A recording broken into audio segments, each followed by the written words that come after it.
Hai sobat, tahukah kalian bahwa secara logis tentu saja setiap orang ingin berbahagia? Tidak percaya? Silahkan lakukan survei di mana saja. Hanya saja, gambaran dan atau perasaan mengenai apa dan bagaimana itu bahagia adalah hal lain. Begini ceritanya. Sudah banyak dan beragam upaya manusia untuk mencapai apa yang disebut bahagia.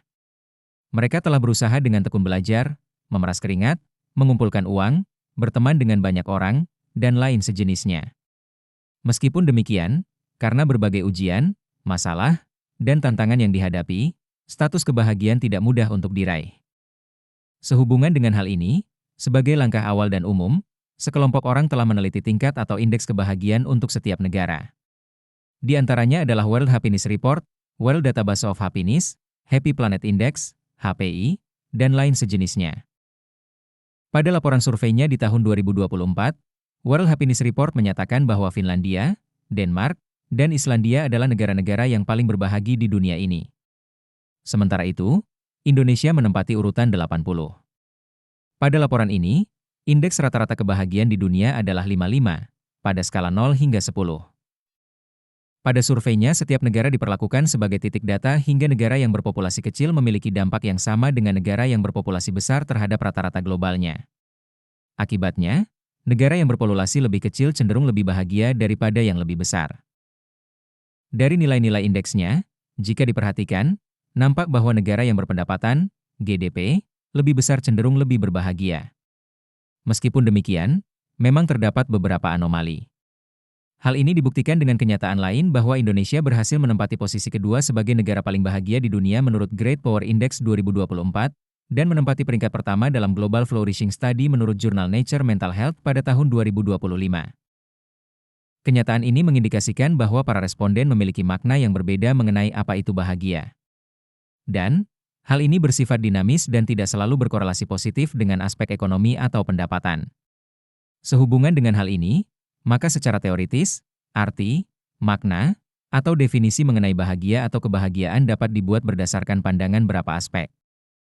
Secara filosofis, kebahagiaan merupakan pencapaian tujuan yang tertinggi dari hidup manusia, yaitu keadaan ketika seseorang hidup selaras dengan akal, kebajikan, dan tujuan hidup yang bermakna.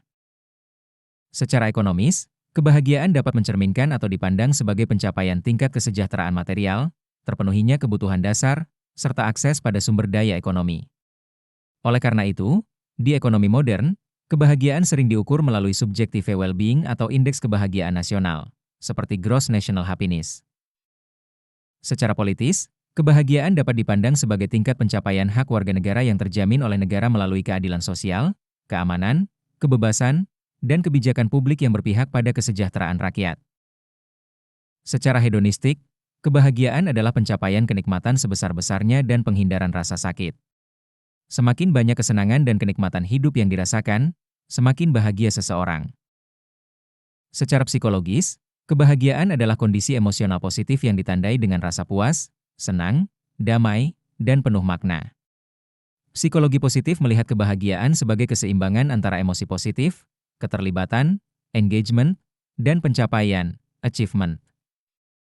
Secara sosiologis, kebahagiaan adalah kondisi sosial yang lahir dari keterhubungan dengan orang lain, rasa memiliki komunitas, solidaritas sosial, serta relasi yang harmonis di masyarakat.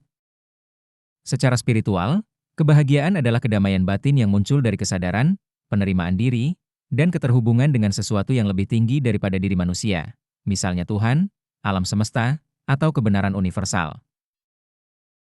Secara religius, kebahagiaan adalah pencapaian tingkat kedekatan dengan Tuhan, menjalankan perintahnya, menjauhi larangannya, serta memperoleh ketenangan dan harapan akan balasan abadi di akhirat. Secara biologis, kebahagiaan merupakan hasil dari kondisi fisiologis tubuh, misalnya meningkatnya hormon dopamin, serotonin, endorfin, dan oksitosin yang memberikan rasa senang, nyaman, dan puas.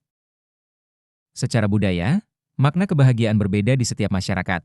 Ada budaya yang menekankan kebahagiaan sebagai pencapaian individu, budaya Barat, sementara yang lain lebih menekankan kebersamaan, harmoni, dan keseimbangan sosial, budaya Timur. Secara etika, kebahagiaan adalah hasil dari hidup bermoral dan bertindak sesuai dengan kebaikan. Seseorang dianggap bahagia jika ia mampu menjalankan hidup yang benar, adil, dan bermanfaat bagi sesama. Secara praktis, kebahagiaan adalah kepuasan sederhana dalam kehidupan sehari-hari. Misalnya memiliki kesehatan, waktu bersama keluarga, rasa aman, dan kesempatan untuk menikmati hidup. Secara modern, kebahagiaan sering dipahami sebagai well-being yang holistik, mencakup keseimbangan antara kesehatan fisik, mental, hubungan sosial, pencapaian personal, dan kebebasan memilih jalan hidup. Jadi, kesimpulannya, makna kebahagiaan dapat dipahami secara multidimensi dan ditinjau dari beberapa aspek hingga sangat mungkin untuk selalu berbeda. Ada yang melihatnya dari sisi materi, menekankan faktor batin, dan ada pula yang menilai dari relasi sosial maupun pencapaian moral. Dengan demikian, bisa dimaklumi bahwa hasil-hasil survei mengenai indeks kebahagiaan di setiap negara akan berbeda dari waktu ke waktu. Semua itu akan bergantung pada aspek-aspek apa saja yang mendominasi pemahaman para respondennya mengenai apa itu bahagia pada saat survei dilakukan. Oleh sebab itu, sebelum survei dilakukan, diperlukan penyamaan persepsi mengenai apa itu bahagia agar hasilnya tepat dan akurat. Ada saran atau pendapat lain? Jika ada, silahkan tulis di kolom komentar. Terima kasih. Sampai jumpa kapan-kapan di video lainnya.